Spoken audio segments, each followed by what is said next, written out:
You will learn about velocity.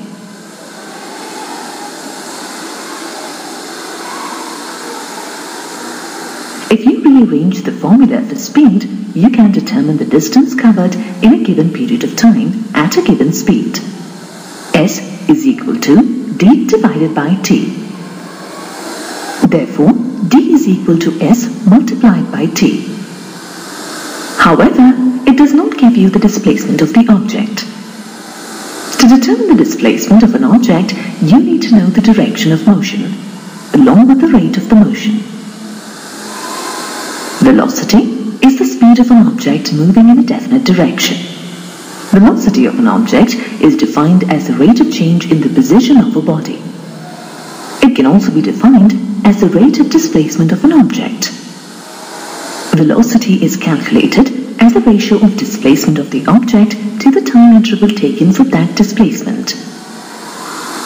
Velocity is measured as meter per second in the SI system and centimeter per second in other units.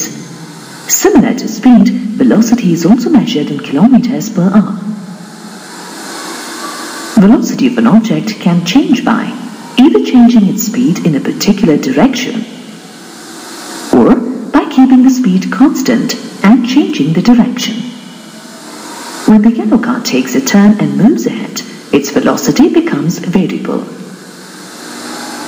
Like average speed, you can calculate the average velocity of an object having non-uniform motion. Average velocity is defined as the ratio of the total displacement to the total time taken.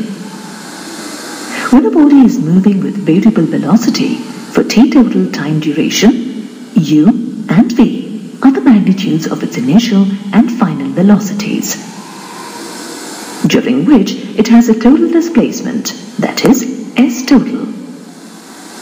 The average velocity of the body is the average of u and v. That is, it is half the sum of initial and final velocities.